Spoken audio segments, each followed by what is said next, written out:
In today's episode, I'm joined by Simon Leadbetter to break down the latest Voice of the Agent Prime Cut report, a deep dive into what's really happening at the top end of the property market. We unpack how the prime and super prime agents actually win, from fees and presentations to relationships and network, and why most agents get it completely wrong when trying to move up market. Hope you enjoy the podcast. If you're an estate agent listening to this, it's worth asking yourself this simple question. Is your current system genuinely helping you grow? Or is it just helping you manage the workload? Many agencies today are incredibly busy, but still finding the profits, efficiency, and headspace aren't improving at the same rate. Iceberg Digital have taken a different approach. Rather than building another standalone CRM system, they've created what they call a standalone AI operating system for estate agents, bringing prospecting, marketing, CRM, compliance, and even your website into one connected system. The focus is simple: improving revenue per employee and reducing unnecessary manual effort. If you're thinking about future-proofing your estate agency over the next few years, it's definitely worth exploring. You can book a demo at icebergdigital.co.uk. That's icebergdigital.co.uk. Mr. Simon Leadbetter, welcome back to the podcast for what is probably the 1000th time on the podcast. So a huge welcome back. It's a real pleasure to talk to you again. And genuinely, I really enjoy these conversations. I am, as you know, a complete data geek. So any chance I have to talk about data that we've got makes me very, very happy. So you are here because you've brought out yet another version, or another edition, is the technical term, of the Voice of the Agent.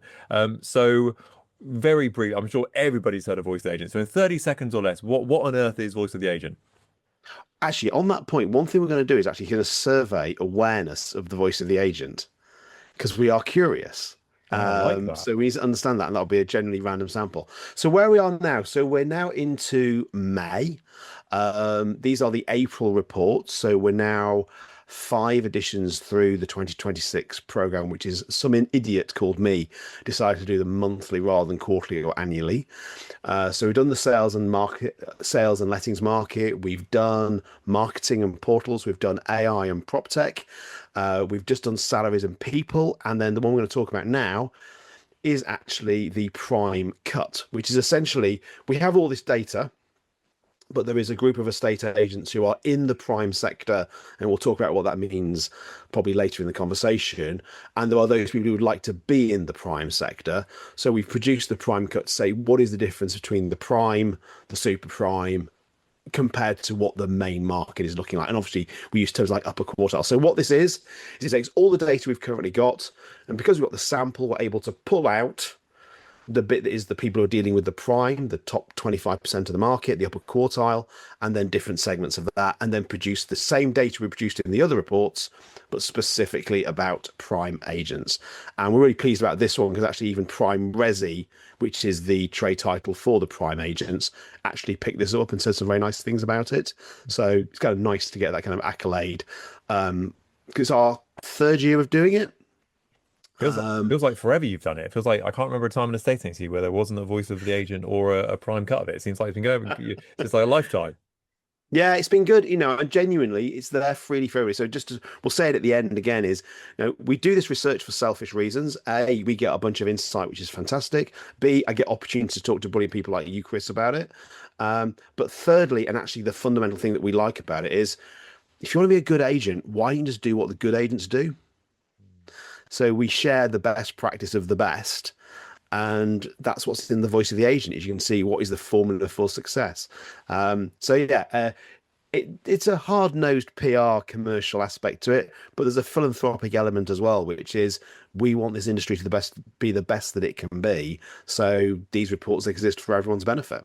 And I'd imagine that lots of estate agents out there sort of look at that sort of prime market and the more expensive marketplace and think to yourself, oh yeah, I could do with a few £1 million houses coming on the market. I mean, God, think of the fees we can get through. We're selling houses at the moment at 300 grand and we're getting paid 4 grand off the back of it. God, I wouldn't mind a quick 40 grand sort of thing. So if you feel like that, then this podcast is going to be right up your street. So you alluded to it just now with regard to the sort of the market isn't really one market in sort of the high end. There's sort of 3 sections of that. So kind of talk us through how that looks and sort of that structure.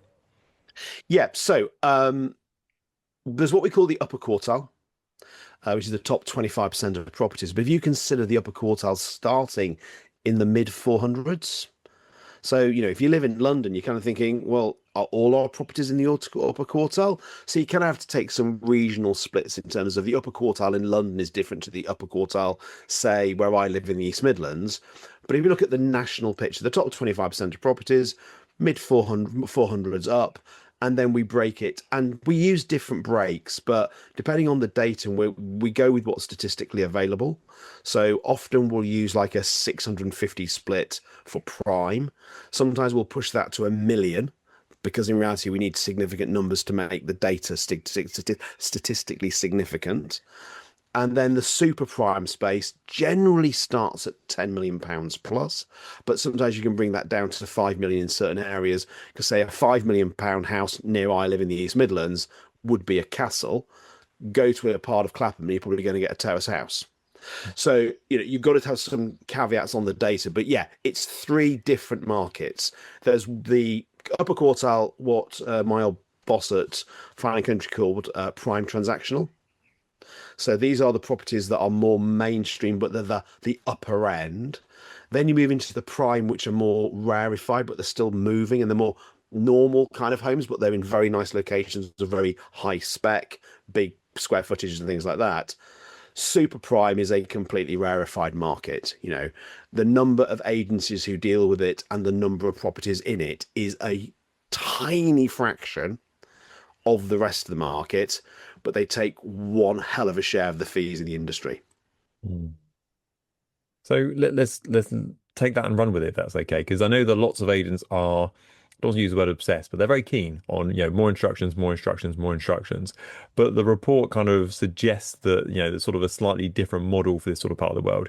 Is it more about agents doing less but getting paid more, as in less properties but getting paid more off the back of by going in that direction? Or what's your sort of view on that? Because obviously, if you're, let's take Daniel Daggers, who appears in the report, he's Yeah. not listing 50 properties a month, like the guy's probably listing a handful of properties a month, I'd imagine, in the grand scheme of things. So it's kind of less quantity, more quality. Is that sort of the message in the prime markets in general? Oh, yeah, 100%. There's so much that goes into that. And, you know, in the mainstream market, we see this massive correlation between brand awareness and customer numbers. That's true in terms of research. So when we work with YouGov and research brand awareness and are you a customer of? So people say, yeah, I'm a customer of this brand. If you take, again, the brand research, which YouGov's the gold standard on, and then you apply actual instruction numbers, then you see the same relationship, it's just not as strong. But if you look at sales numbers, there's a strong correlation for the whole of the market. Once you move up into the more prime and then super prime, that relationship breaks down. The correlation between brand awareness and customer numbers starts to fall out, because what people are really trading in there is relationships. You've almost, I mean, Danny had a great quote, which is the most dangerous place to be is the stranger in the room. So at a super prime space, you're going to the right clubs. You're hanging around around the right events. You're meeting the right people. It's not about awareness as it would be with a more traditional mainstream market. It's fundamentally about, it's about who you know, not who knows about you in the same way. If we take a mainstream brand like a Connells, or even to an extent a Purple Bricks, although they slightly buck the trend too. But if you take certain brands and they have mass awareness, they'll get a large number of customers. That's not strictly true at the prime end. And you certainly see it at the super prime, because, it's literally your network is your net worth, because you don't need many of them. It's low volume, but it's extremely high value. And when you're going, 50 million prime properties at 3% margin, we won't do the maths now because I'll embarrass myself, but it's a lot of money. Hmm. And I presume that makes it a very hard market to crack, to say the least. I'm sure lots of people out there go, oh, I'm going to go super prime, and I see a nice house at 10 million, I'll go knock on the front door, sort of thing. But it must make it a very hard market to crack into. You think to yourself, well, it's all relationship based, and I'm starting from zero, so therefore I've got no relationships with anybody. Whereas if you've potentially worked for a larger national brand for a period of time, you've kind of built up your sort of black book, let's call it, surely that gives you a better kind of leverage into that space. Whereas if you want to start from scratch in that sort of prime slash super prime and you've got no contacts, surely that's a kind of a hard place to be. It is super tough. And actually, if the estate agent act says we should act in the best interests of our clients, then we probably shouldn't take on those properties unless we know that market. Because, I mean, again, one of the other trends we're seeing significantly in this area, and we're seeing actually across the whole of market, again, more strongly, and has always been the case with the super prime and the prime, is discrete or off market properties. A lot of these people don't want people to know generally that the property's going to come to market. So whereas again in the mainstream, you get a property, you put it out to market, you'll probably have a black book of people you can contact who might be interested. Some of these properties never come to market. It's literally the network of the agent or the broker who knows a few people who'll be interested in properties of that kind. Or because these transactions aren't a distressed transaction or a required transaction, they're more desire, they might go, I've always wanted a 16th century castle in this part of the country, and one comes up through your network, and you happen to know that James, who you met at the club the other week or other year, was interested in it, so you can now connect them and get the best possible price. So it's a very different environment, and I've seen so many mainstream agents who are brilliant at what they do absolutely mess it up when they try and get into the prime space. It's why we see this massive concentration of these established brands in the prime space. So there's some data we did with 20A, the back end of 2024, I think it was, into early 2025. And we looked at the market share of the top two agencies by every single postcode district in the United Kingdom. I think the average was about 37%. So in every postcode district, on average, so obviously it ranges, but on average, 37% market share goes to the top two brands, and they're usually the independents. So at a hyper-local level for agents, the top two agents will suck up nearly 2/5 of the market, and they'll be local independents. That's by location. You do it by value of property, and funnily enough, at the highest end, the 5 million, 10 million pound plus, the top two brands take 30% of the market, because they're very much about the value of the property than the location of the property. And you find this super concentration. So if you're not operating in that prime space, your chance of having the network to maximize the value, get the best possible price for the property, just isn't there. I mean, I'll shut up in a second because I go wax on for lyrical about this for ages. It's why Fine and Country, where I used to be the CEO, was such a good idea. And there were others now out there. There were so many good agents who worked for mainstream independents, but they kept losing out to these flagship 2, 3, 4, 5 elite prime brands.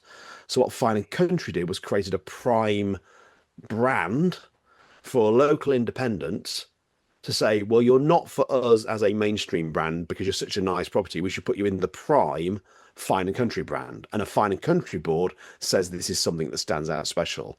So if you're interested in getting into this space, don't just put luxury or unique or prestige beneath your company name. You almost want to create a very, very distinct high-end brand and keep the two really quite separate. And we found this in the data, and I'm not breaking any commercial secrets, is the more separate the brand of Fine and Country was with the local independent, the more successful the Fine and Country brand did. Because, if EasyJet did a first-class flight, they're unlikely to be able to charge the same as Emirates having a first-class flight, because one's already a high-end brand and they've got a higher end of that. One's a very mainstream, so putting on a high-end brand, it's probably not going to be worth as much as the mainstream of a high-end brand. So you've got to play that very carefully. And again, in the report, there's a whole section on if you're trying to break into this sector, what do you need to do? And we can get into that as we talk about stuff. And I suppose on the other side of the coin, there's quite a big opportunity / advantage you've kind of got there, because I know the expression goes, let's fight fire with fire, but if I was up against, I don't know, let's say Savills and Knight Frank, for example, am I going to outspend those guys in marketing? Like, not in a million years. Like, it's just not going to happen. But can I have a better black book than Savills and Knight Frank? Absolutely. So I think it's the case that if you're trying to go into it from a cold stance into that market, it's very hard to do. If you're going into a state where actually you've got the black book already and you are going to that marketplace, you're actually a really good position, because it's not just about who can spend the most on adverts, it's kind of who knows you already. You've put your finger on it. I think there's a line in the report which is at the prime level, recognition becomes just a hygiene factor. Everyone's got recognition. What's the differentiator is trust. And you can make a very good point if you're a local agent trying to break into the prime space, is a lot of prime brands, because there's few of them, they're more widely dispersed across an area, is you may happen to know that bit of the Cotswolds better than anyone. Now, this again changes as you move into the super prime space. We've got buyers from America and Italy and various other places. But if you've got people moving into an area who are generally from that part of the world, just moving into a nicer house, or even trading down into a very nice house, that you are the expert in that area. So this is when the geography and the value of property can come together. You can have advantage. But if you're doing £200,000 houses and you're trying to sell a £2 million house, the seller's going to go, I think I might go with Savills. I might go with Knight Frank. And with Knight Frank, we were honest about it. We talked about it internally. I'm sure Liam Bailey, the partner who used to, I think he still does, heads up the research division, would never let me use it really in the marketing. We used to talk about the Knight Frank premium. Is you add value to your property if you put a Knight Frank board outside it. This is true of Savills, this is true of Fighting Country, this is true of Stratton Parker, this is true of a few of the other brands out there, is by putting a brand of an elite brand outside your door, house on a board, if you're allowed to put a sign on a board, a name on a board, you're saying something about your property, which is, this isn't like any other property. This is a best of breed property. So if you've got something unique homes, easy property, unique homes, what you're really saying is it's just a slightly expensive version of a normal house. You kind of need to move away. And back to your point is brand awareness doesn't matter. It's knowledge amongst the people who operate in that space. So yes, brand awareness matters, but brand awareness amongst the people who need to know, which is a much smaller community. If you think the top 25% of properties are above 420,000, once you're into the 1 millions and the 1.5 millions, you're talking about a tiny percentage of the British population needs to know about you. So talking of tiny percentage, you've segued me beautiful. Thank you very much. So let's talk about fee. So, if you were a non-estate agent looking at the fees for estate agents in the UK, you would think to yourself, okay, it's percentage of asking price. You would think to yourself, okay, well, probably to sell a cheap property, you probably charge, 1.5%, for example. Then the normal properties, you probably charge, maybe a bit less than that. And then the expensive properties, you must charge a bit less than that because, it's a large property, you get a big percentage coming through. It's a massive house at £5 million. So therefore, 1% of that is £50,000. So but it's complete opposite. So talk me through how the fees change with regard to going into the prime, super prime. How does it kind of go up? Okay, so we've now had this data track now for 3 years, and it's consistent. The shape changes slightly, but in reality, it's consistent for 3 years. Average fee about 1.2%, and that's based on our sample. So might be 1.1% based on other sources, but about 1.2%. It kind of like that's true of the average property. It dips if you go a bit lower, but then it keeps rising as you move up the property value. So, between 300 and 500,000, 1.2, 500 and 750, 1.3, 750 to 900, 1.4. Actually, carry on to 3 million, about 1.4. 3 million plus, 1.8. And that's the average. So they do move around that. There are people charging a lot higher. The difference is people operating at that level, they're not operating on price, they're operating on value. Is a watch ever worth £250,000? It is if you have Patek Philippe on the front. And that's the power of that brand. And actually, there are other brands out there that most people don't know about where they can charge £1 million for a watch. It's a watch. It is a single-use device. It tells you the time. Why would that ever be worth £250,000? But if you need to ask the price, you can't afford it, being the rule of all luxury and all prime aspects. They're called Veblen goods, which is the more you charge, the more value is perceived by it, because it's a rarefied good. So the absolute evidence is the higher the value of the property, the higher the fee that agents charge. It is a catastrophic mistake to charge less for a higher value property than it is to charge more. And almost like you state your price and you go, that's what we do. but critically, and this is the point that most people get wrong, is you can't do what you do for mainstream properties.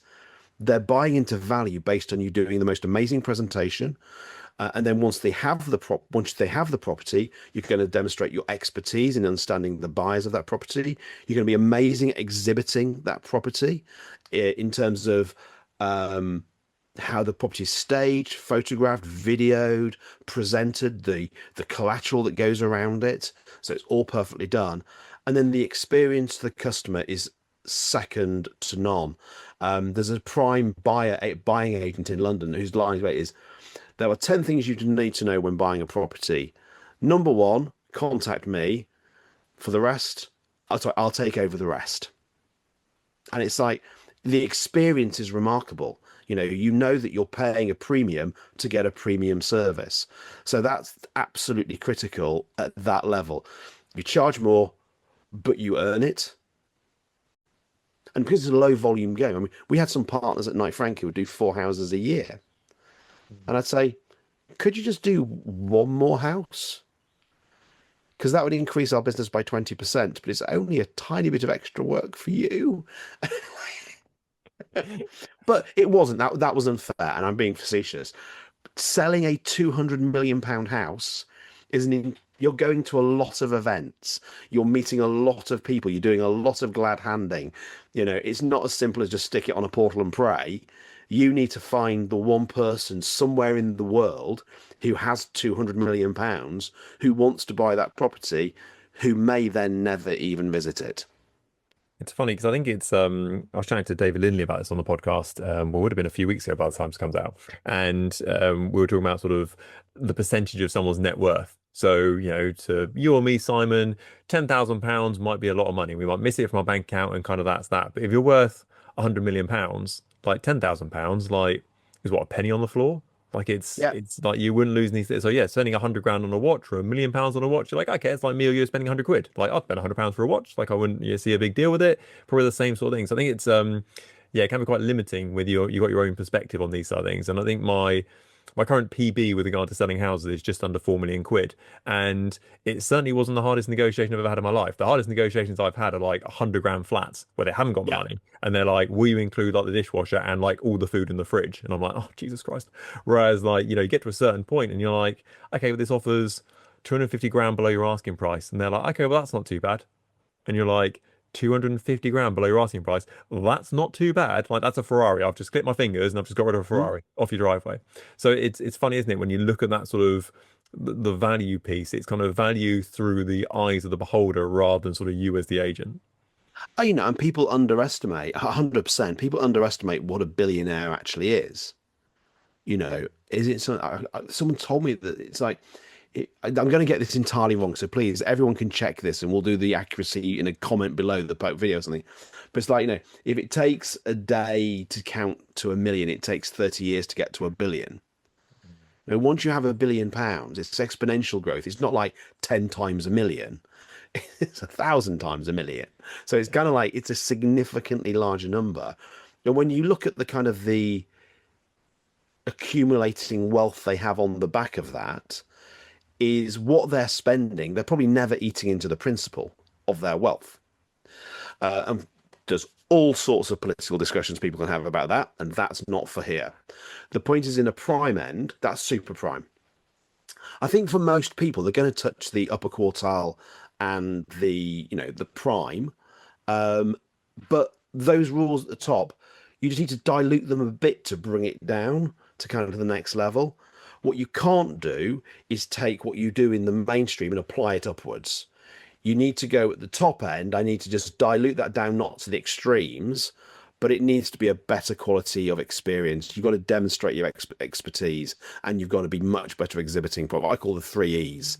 And I've seen this, I actually think best practice in estate agency marketing. I talk about the 3 all the time. Is the best agents across the 20,000 estate agents I've worked with over the last 10 years is they are experts, deliver an amazing exhibition of a property, and they deliver the best customer experience. That's it. If you do those things, you can get away. That's true of the mainstream, and you can do it of the super prime. It's just the expectations, the other E, are much higher.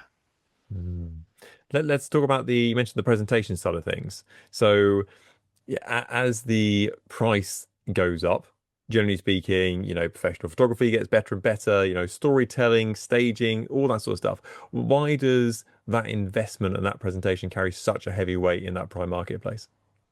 Well, I would generally argue it applies to the whole market. Hmm. Is, the difference is you move from doing it yourself to getting a professional to do it.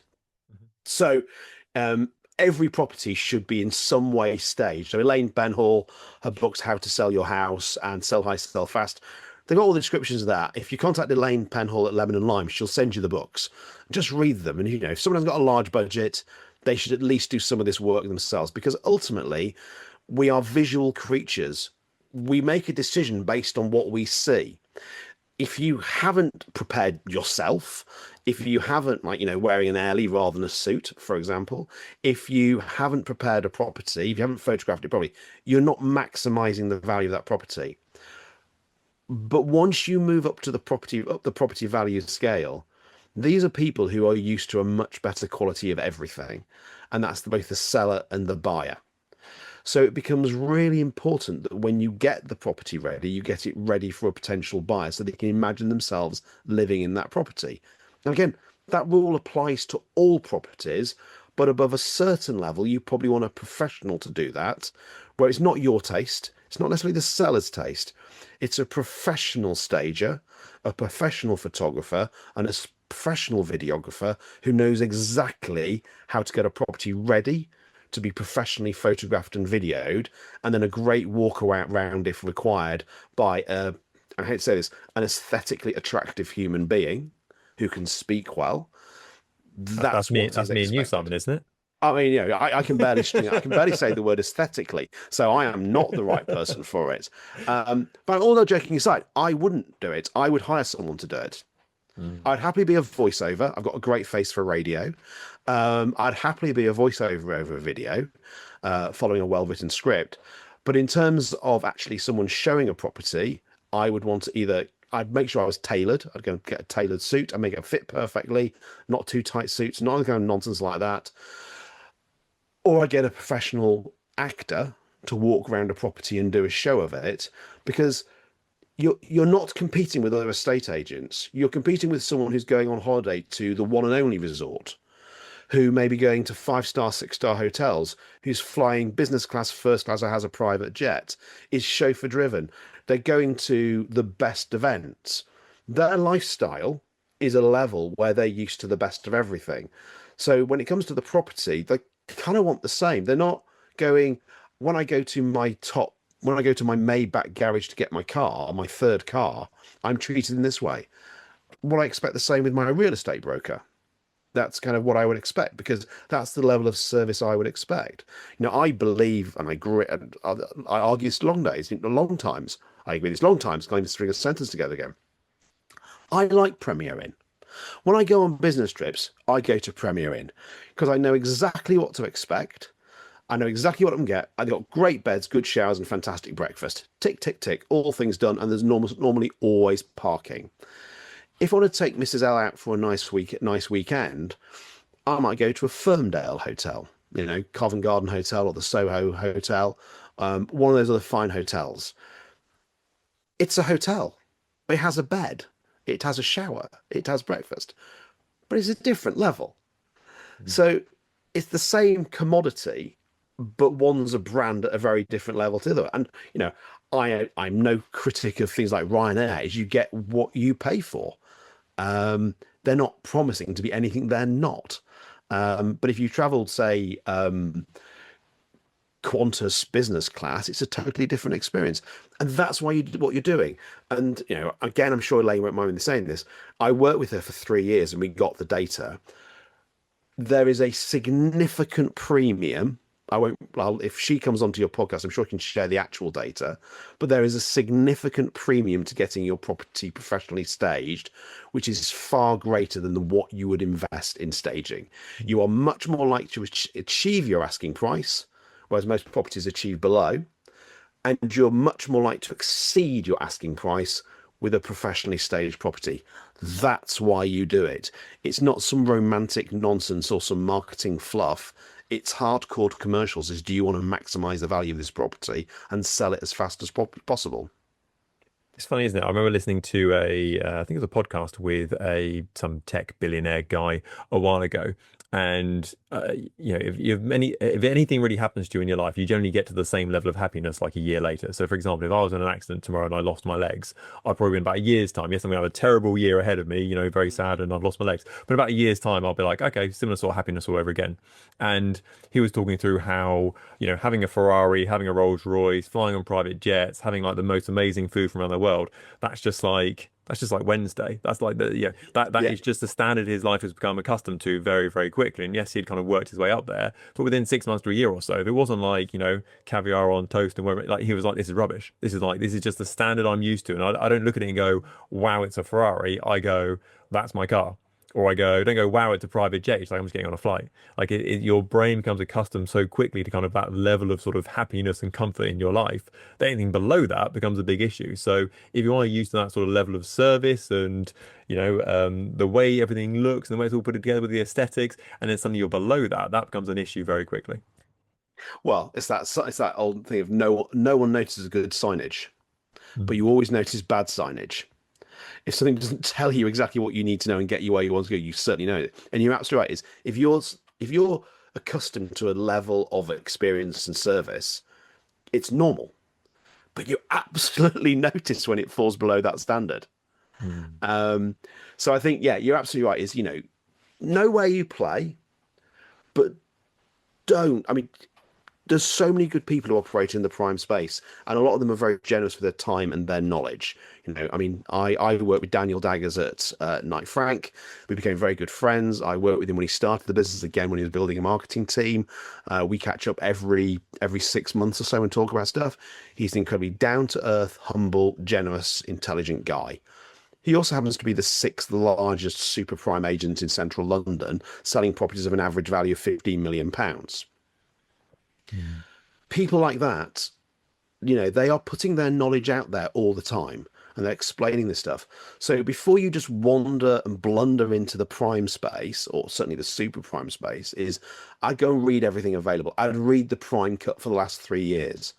And I go and talk to a few agents, people like David Lindley and Ross Daniello, and there's a few other guys out there who are doing great stuff in the prime space. So that would be By Design and Chartwell Noble. There's a whole bunch of others there. I mean, the corporates are a bit more fussy about this stuff and not necessarily sharing their knowledge. But even then, an individual partner in like Frank or a senior person at Savills, if you're a direct competitor, they'll be happy to share their knowledge about what you should do. And I go and talk to people, but don't do what you already do. And absolutely don't charge less. I mean, the data's now compelling is the more expensive the property, the more you can charge because that's who you're up against. And possibly, I don't recommend it, but you can get away with charging less than some of the traditional agencies who operate in that space because, you're not that brand. You haven't earned the right to charge that level of fee. But I'd still argue you shouldn't bother. I would charge potentially more because you're more boutique and more unique. Let's talk about market sort of confidence in the future, because I think the prime agent report is sort of a weaker confidence overall in the general market. Why do you think they are more shaky, should we say, with regard to the property market outlook for the future? Well, like all things, I mean, I was talking to Simon Gates about this and a few other people about it, is, the long-term trend with property is about, what is it, 1.2 million properties a year on average, plus or minus 20%. So a lot of property moves every single year. Even the worst, we had the global financial crisis, a lot of property will still shift overall. That's not true in the prime space, and certainly not true in the super prime space. You're moving from people need to move. That is the baseline of say 800,000 properties. People need to move. Death, divorce, and debt, or jobs, or whatever, or schools, or whatever the reason are. People need to move, and then everything else is about the timing of the move. Do they move now, or need to move in 3 months' time, whenever it happens to be? And to be honest with you, with the way completion times work, you need to think about moving 6 months before you do anyway these days. At the prime and certainly the super prime days, people aren't moving because they have to or buying a house because they're having to. They're doing it because they choose to. And with everything going on in the world at the moment, it's fair to say that our friend in the White House hasn't particularly helped things. No, we've had since the 3rd of January, we've pretty much had global insecurity, if not since January last year. Just to top it all, the British government is now doing the same and tearing itself apart, which we don't really need. So if you were thinking of spending a lot of money on a discretionary purchase at that level, it's kind of like I might just wait to see if things settle down a little bit first. So, I mean, as again, I won't mention the name. I was with another super prime agent the other day, and I said, "How's it going?" Anyway, it's tough. Yeah, it's hard at the moment. All that discretionary money that we've had over the last 20, 30 years, it's kind of like people are just going, is the UK the best option it could have been? However, again, however you feel about it, we were a great doorway into Europe before Brexit. So for international money, it was a great place with great schools, great law and order. We spoke English, which is the language of the world, and you could get into Europe very, very easily. Not so much these days. Also, we're being rivaled more by the UAE and places like that, as with very, very friendly global wealth tax regimes. Again, the politics are, do you ever set your tax policy based on the movement of a few billionaires? I'm not getting the argument of whether that's a good thing or a bad thing. I will say the reality of the behaviour is more people are considering whether or not the UK is the best environment for them to be. And that's not people who are already here, it's people coming here. And that's the difference. So, yes, you can definitely see a good percentage of the market is still confident. And again, the further you move down the value, the more we're back to the typical average number of properties being sold each year. So it's just the more you move up, you're working on a more volatile, lower volume market. I guess that's the difference between sort of want and need. It's like, the couple in a two-bedroom house that's got three kids, they need another house. They need to upgrade. They need another property, sort of thing. They're going to move. Like, it's going to happen, sort of thing. Whereas if you're like buying your third home or your second home, it's like, well, I want it. Like, I don't need it. Like, I'm fine where I am, or I can buy somewhere else. I've got the whole world as my oyster. I don't need it, but like, if I get it, I get it, sort of thing. So it's kind of like, whereas if you've got two kids and you've only got a two-bedroom house, then yes, you need it. Your life needs to change in that situation. Whereas when it's completely discretionary and you're like, well, if it works for me, it works for me. It doesn't, it doesn't. I'll still be fine either way. Yeah, we go back to watches. How many watches do you need? Some people have one watch. I've got a good old Apple Watch, which is multifunctional, which I kind of like. It doesn't just tell the time, but I know loads of people who've got like proper personally built handmade drawers with 20, 30 watches in them. Now they would argue they needed one watch if they got a mobile phone, which they will have. Wearing one watch is almost a necessity if you like something on your wrist, which you can look at more discreetly when you're in a meeting, just to check the time when someone's being boring. But 20 watches, 30 watches, how many £10 million houses do you actually need?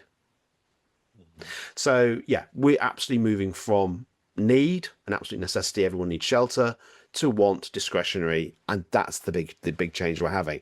I did a conversation with Steve Carroll, who's he's now based in here from Australia, a British guy, but come back to the UK after working at REA. The line I used is, the British property market is constipated. Not the most elegant phrase, but I'm really pleased he's used it everywhere and quoted me verbatim saying it. Well, there you go.